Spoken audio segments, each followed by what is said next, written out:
And welcome back to Flexible Games, where we are playing 7 Days to Die, Alpha 15 Survival. Well, my furnaces have been going non-stop, smelting down iron and clay for steel, and we had a lot of steel, but I used it all. I have a whole 179 left. All of our spikes are now steel.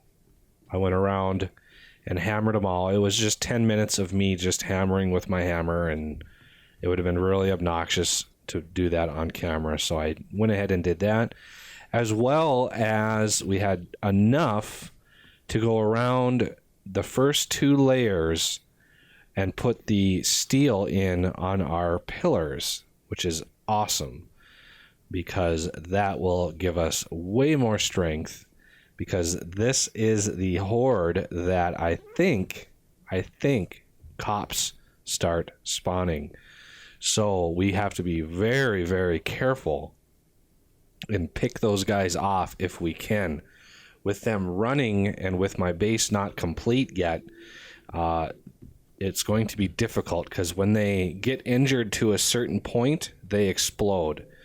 And so they will run up to these spikes, start getting damaged, and want to explode. So we're going to have to stay on top of any cops that spawn, because their explosions could do some really heavy damage to our base as well as ourselves. So we have to watch out to make sure that we're not in the blast radius.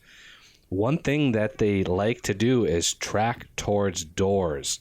So rather than have this my only line of defense, I have this interior wall here specifically for a emergency line of defense.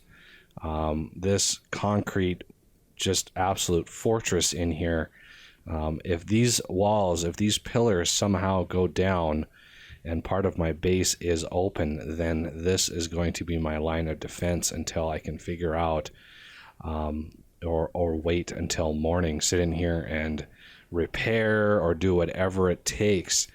And then once morning comes and they stop running, I'll be able to go up and hop down and take them out from the outside, where they'd be a lot slower. So let's give them some doors to actually track to. We want these to face this way. So let's rotate that. Rotate that. Rotate that. You gotta be very careful when you put these down, because they have a lot of hit points, and misplacing one would be really bad. But this isn't enough protection. We want more. So we're gonna upgrade all of the vaults with the last steel that we've got. It's 24 steel a piece to upgrade them completely. And now they have, I don't know, how many hit points do they have? 8,000. So they have 8,000 hit points plus whatever. I think it downgrades. I don't think it just breaks. I've never actually broken one of those down all the way. I'm going to lock these as well. Even though they're locked, we can still open them, but locked gives them a few more hit points, I think, for zombies. I'm not sure. It might only be players that affects. So now that we've got all of the doors, all the security in place, I want to work on a couple more entrances to our base. This is the only one to our base, and if the zombies are spawning way over there and I want to run out and grab some loot, I have to run all the way back over here, hop out, and run all the way back down there in order to collect the loot. And I think that is pretty inefficient. So this design, I've already got the pads dug out here and laid, and now it's just a matter of poking through the outside, and that's very, very dangerous, because all the forges that we've got going right now, we are generating so much heat. We are getting near constant screamers coming in at us. So we have to be very, very careful when opening our base up to the outside. So hopefully we don't get a screamer coming in and saying hello. I already dug this out and counted all the blocks, so we should be able to get this dug and enclosed quickly enough. And we want to take these out. Okay, I don't need my light anymore. It's a little bright.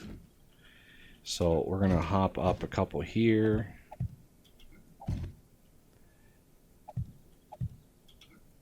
Just like this. We're going to enclose this as much as we can, as fast as we can.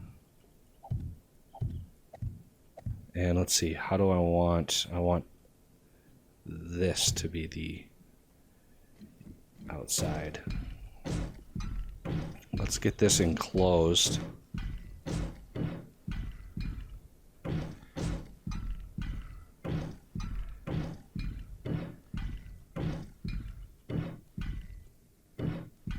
And then wood frame ramps, we don't really have enough of.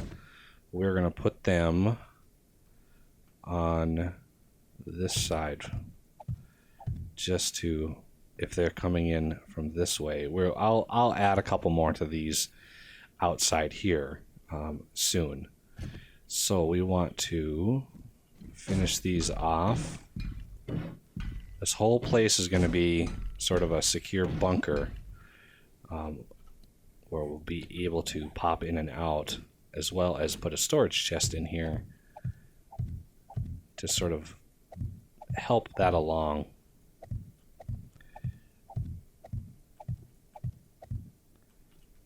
A lot of rebar frames. I crafted so many rebar frames. Almost got 3,000 rebar frames because we are going to use a lot of them. All right, now that the corners are done, we need to do the walls. Let's get this secure first, kind of supporting. Oh, I don't have one down here. I swear I did that. Let's get these in here as well, supporting all of that weight.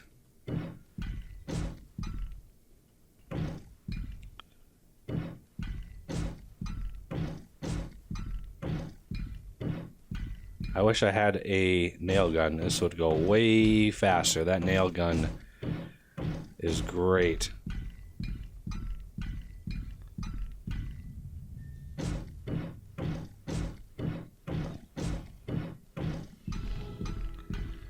I got 70 skill points to spend. That's pretty crazy. All right, now we want ladders. I think I need 3.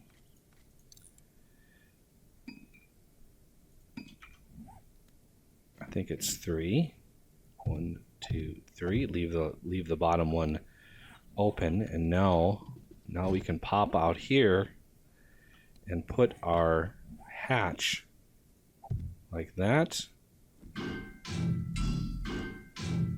Upgraded, locked, it's good to go. Now we have another entrance and exit out of our base on the opposite side where we were before. Now it's just a matter of letting these dry. Hopefully I left enough time so these will be dry by tonight. I really need to get some armor too. Let me first grab some frames and a storage chest so we can finish this off. So the storage chest I put on the other side like that, so I can just pop down here, grab the storage chest, and pop back up, and I don't have to. I can be as fast as possible with my loot if I really want to. Oh, speaking of, uh-oh, I missed her. And she called in some friends. So let's take care of some of these guys. I love when they go flying like that. Doesn't kill them. Okay, the putrid girl can go. There we go. Hey, boys.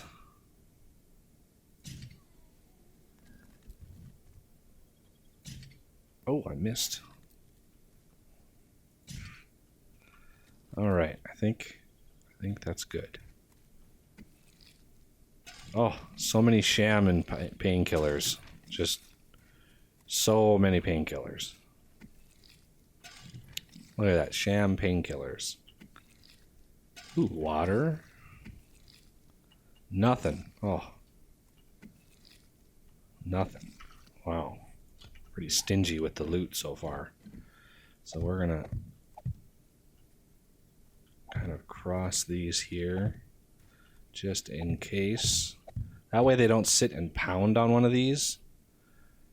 Now that that is done, we can use my hunting knife to get as much rotten flesh as we can. Sometimes they give us 1, sometimes they give us 2, and sometimes they give us 3. Okay, one more.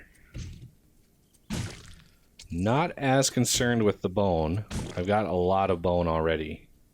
Did I kill anybody up in here? I don't think I did.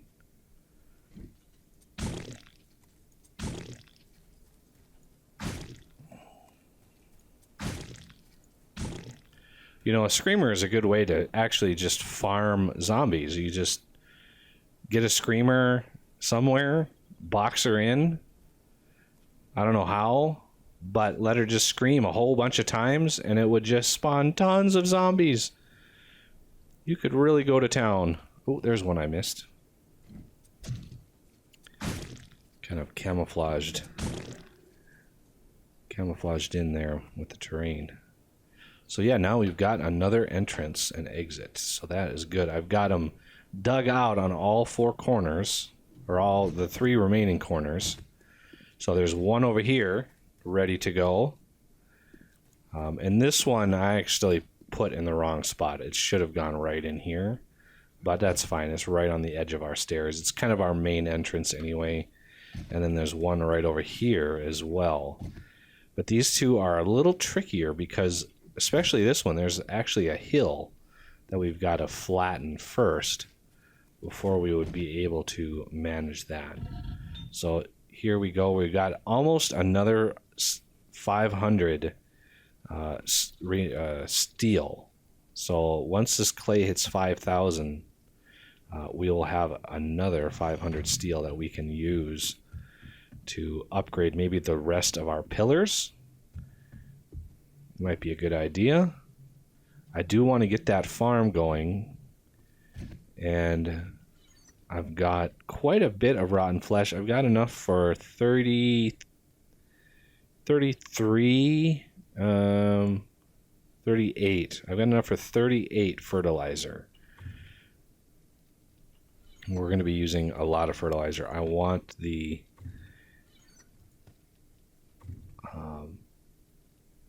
I want to do them in rows of 20. So that might... And once I hit 40, I'll probably do the first set and get that on video, and from the rest... Why am I short? Oh, I put the hatches here, that's why. Ramps... I got a lot of concrete left. I actually have a separate chest up here just for dirt, because I'm going to be... Once I start clearing the terrain around, it's going to be pretty intense. Well, there's forged steel in there. I wonder... I don't remember putting that in there. I must have put it in there as sort of a temporary measure. We're going to need a lot more concrete. So I'll talk about the plans for the base. We didn't really, in the first playthrough of Alpha 14, I didn't really get to finish off the full base in all of its glory. So essentially, we have this line. This is our right, butt up right against our building. And we are going to have all 4 entrances done. And then there's a skirt. If you start from like this square, it's going to have 10 meters out, so 10 blocks of concrete out, and then another trench all the way around with spikes again, all the way around the base. And one of those layers, one of these things of spikes is going to have barbed wire on top. So it's far enough away to where when they hit that barbed wire, I'll be able to sit up in a sniper tower and they'll slow down when they hit that barbed wire, and I'll be able to start picking them off. And it'll be a really easy way to kind of kill the horde as they come in. Unfortunately, one of the things with the barbed wire is they tend to kind of bunch up around the barbed wire. So on a really vicious horde night, you can have many, many bodies all piled up and just wreaking havoc, and you lose out on some of the loot just because, you know, the bodies are piled up and they don't really drop their gore blocks because they're kind of one on top of another. So if you're not managing it actively, it's a little bit more difficult.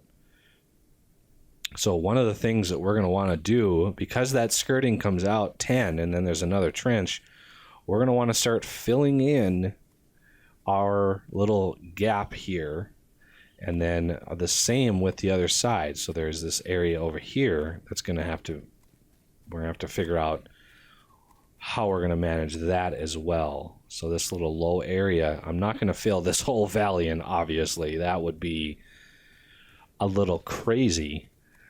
But this one over here, this is definitely doable. I want to fill this in and get a sort of tree farm up back in here. This nice big flat area in here is perfect for a tree farm.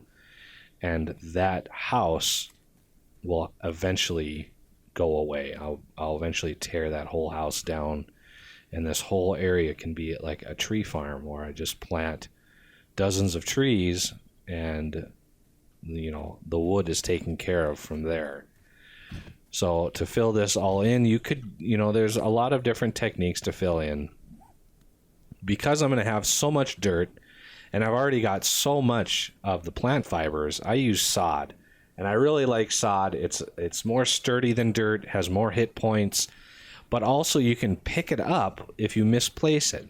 So if you place down a sod, you can actually pick it back up before it dries. Once it dries, like this stuff is all dried, you can't pick it up. But once it's if it's still wet, you can pick it up, and it's just awesome. So I just start filling it all in here. Just methodically going through.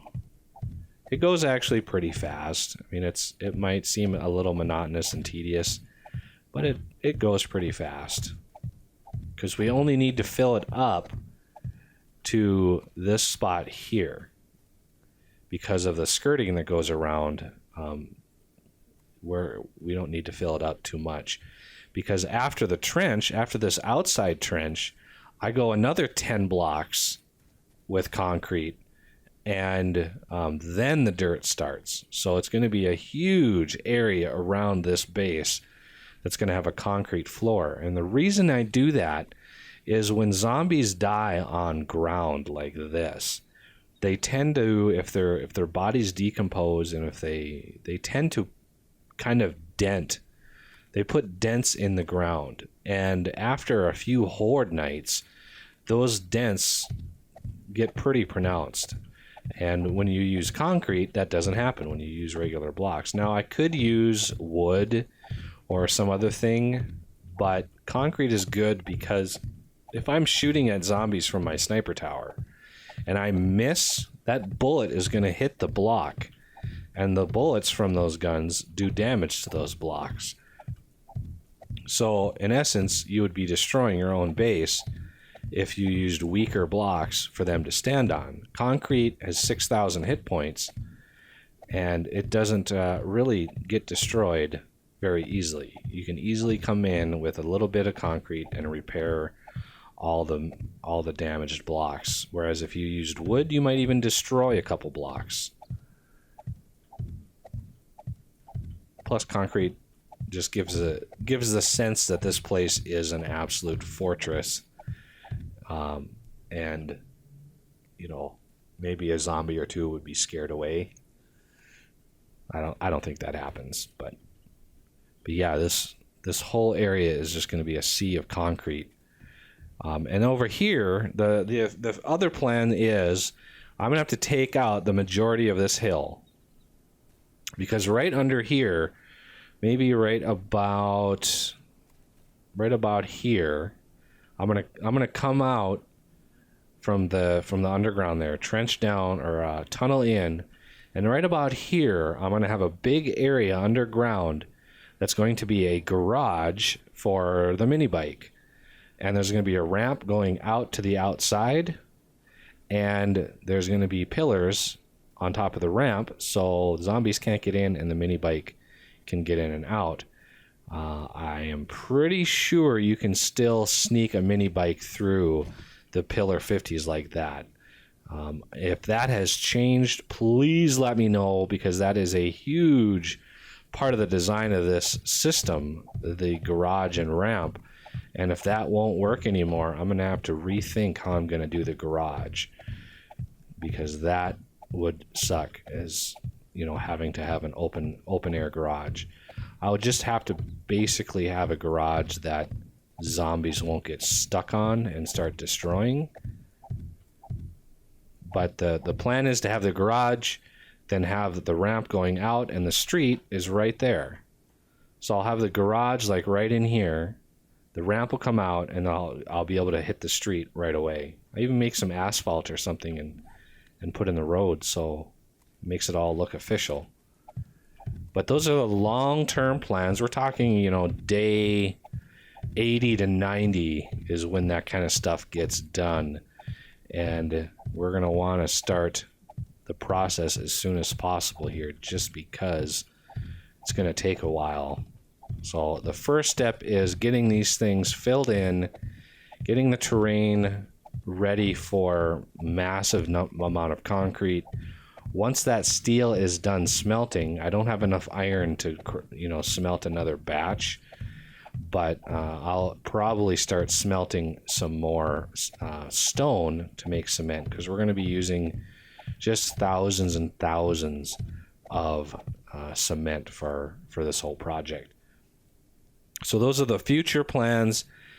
Stay tuned for all of that exciting building and Horde Nights and all of that kind of stuff. So, you know, the Day 21 Horde Night will be the next episode, and that's going to be a pretty intense, I think it's going to be a pretty intense process, just because of the new difficulty of zombies that we're going to be dealing with. Might even see some soldiers, football players, just some crazy tough zombies. And so that will be fun. So thank you for watching, and I will see you next time.